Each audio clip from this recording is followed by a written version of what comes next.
I'm sure you've heard that two heads are better than one. That's especially true when those heads are bowed in prayer.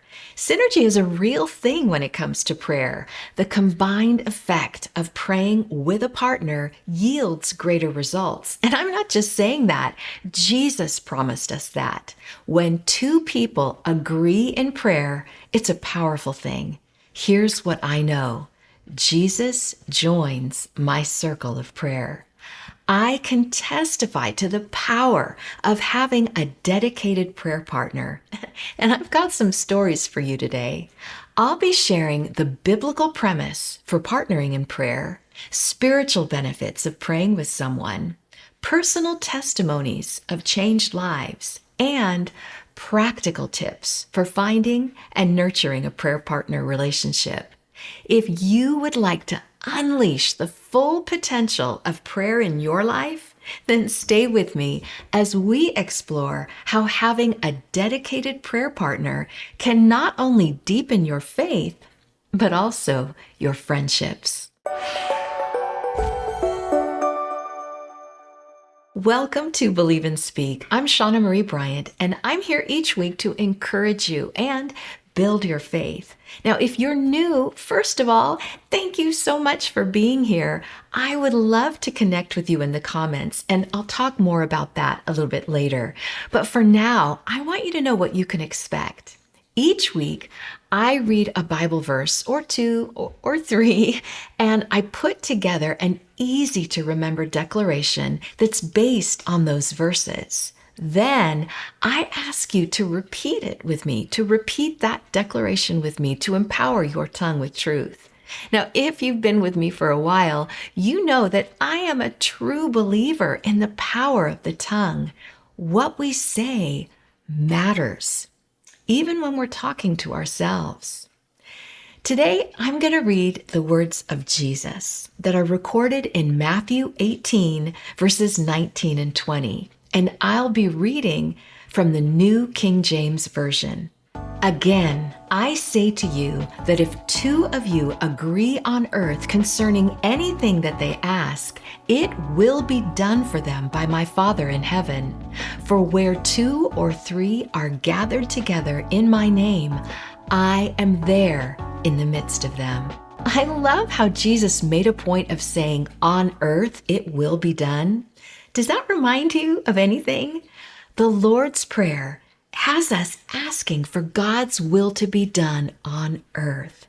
Even though you and I are down here and He is seated at the right hand of the Father in heaven, Jesus joins my circle of prayer. That is the one thing I want you to remember from today. Now, if you only remember one thing, let it be this. Jesus joins my circle of prayer. When I was newly married, I took a 16-week course offered by my church that required each student to meet with one person once a week for the entire length of the course. The biblical premise for partnering in prayer with one or two people is found in Matthew 18, 19, and 20, the verses that I read for you. So will you repeat our declaration with me right now? Jesus joins my circle of prayer. There is a biblical premise and promise from Jesus Himself. Well, before I took that class, that 16-week class, the concept of setting aside a specific day and time for the sole purpose of meeting with someone for prayer had been foreign to me. But that requirement, which I'll be honest, I did not embrace it at all at first.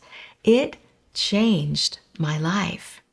And one of the reasons why is because partnering in prayer multiplies the fruit. I have seen so much fruit, as in answered prayers and changed lives, that I maintain the practice to this day of meeting regularly with a designated prayer partner. Now, I don't do it once a week anymore. Currently, I'm meeting every third Wednesday with a girlfriend who lives about 2.5 hours away from me. We get on the phone, get caught up, and get right to prayer. She and I just started meeting regularly this year. She's my newest prayer partner, if you will, even though she's an old friend. I have had seasons when I haven't met with a prayer partner.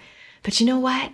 Those times only serve to show the value of the practice. I cannot overstate the spiritual benefits of having a designated prayer partner.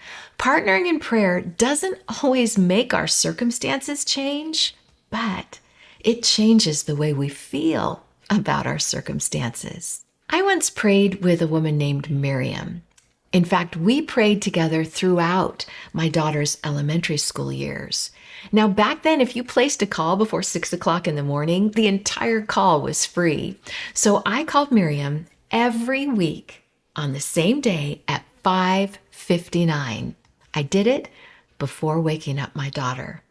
Now, Miriam and I almost always prayed that I'd be able to get my daughter, who had an ADHD diagnosis, out the door without too much difficulty. Those prayers didn't change the circumstances that came along with parenting a child with ADHD and getting her out the door and to school on time. But they absolutely put me in the right frame of mind to tackle the issues of the day.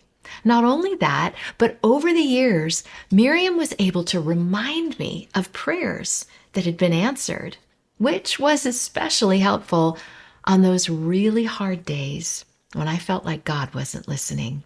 Another point that I want to make for you today is that partnering in prayer invites encouragement.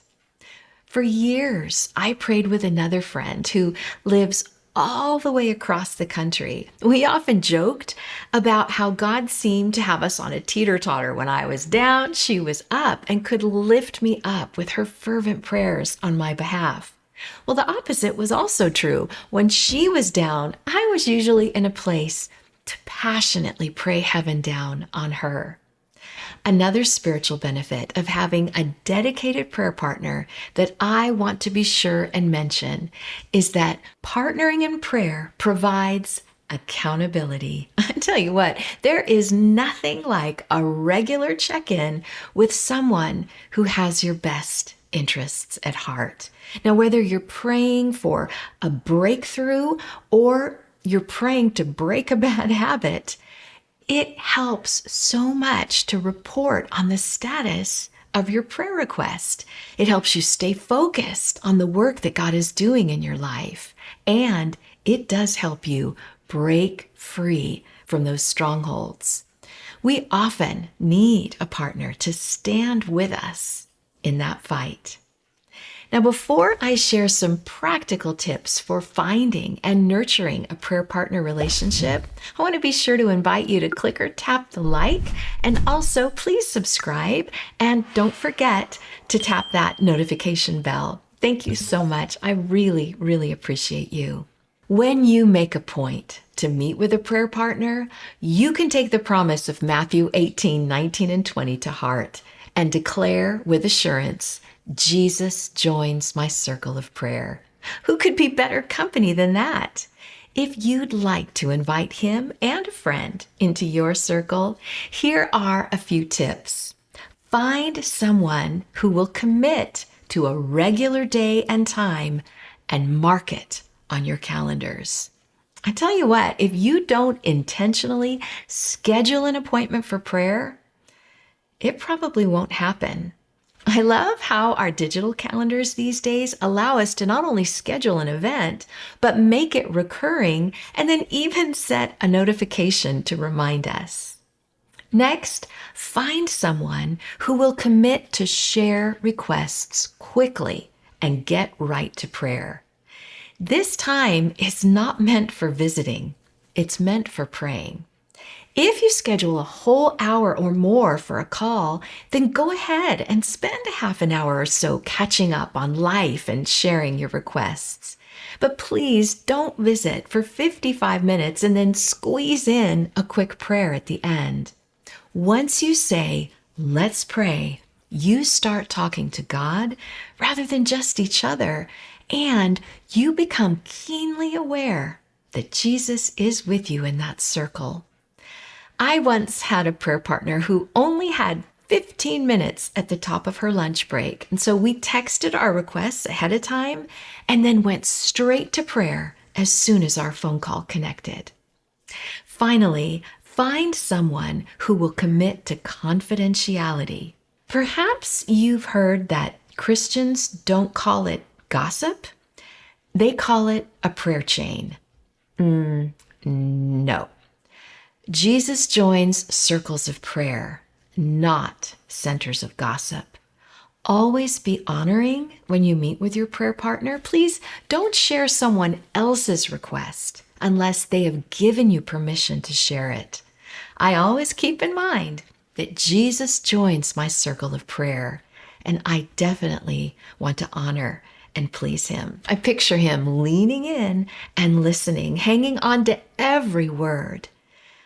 I know that you want to please him too, so let's not be gossips, all right? Let's pray in ways that will make Jesus lean in and be anxious to hear what we have to say and to give us the requests. Because remember, that's the promise from Matthew 18.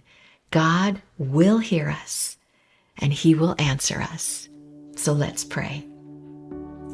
Oh, dear Heavenly Father, I thank you so much for your word that teaches us so many rich and valuable things. God, everything that I pour out through this Believe and Speak time we have together is something you've already taught me, either through a mentor or through your word. And Father, I thank you that I have a life of having met regularly with a prayer partner. I can't even count how many. It's been a lot of years, and there have been a lot that have come and gone out of my life.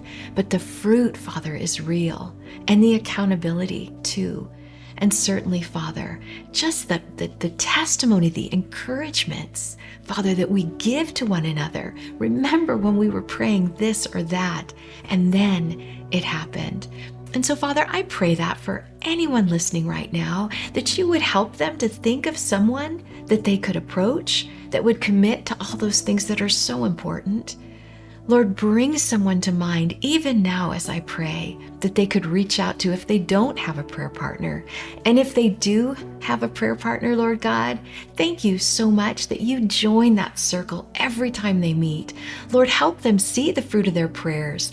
Help them sense the encouragement that comes from being together on a regular basis, Lord God. And also, Father, help them to develop such a level of trust that they're willing to be accountable to one another and to share those things in confidence, Father God, because that is when we can break free of strongholds. We can break habits that we want to break, and you can lead us in to better and greater things. And so, Lord, I pray this so much, Father God, in the name of Jesus, who said you would be with us and you would hear us, and it will be done for us. Thank you, Lord God. Amen. Thank you for joining me for Believe and Speak, and please leave me a comment. I would love to hear your testimony about the benefits of having a prayer partner. I'd also like to hear from you if you don't have a prayer partner and whether I've motivated you. I hope I have to find one.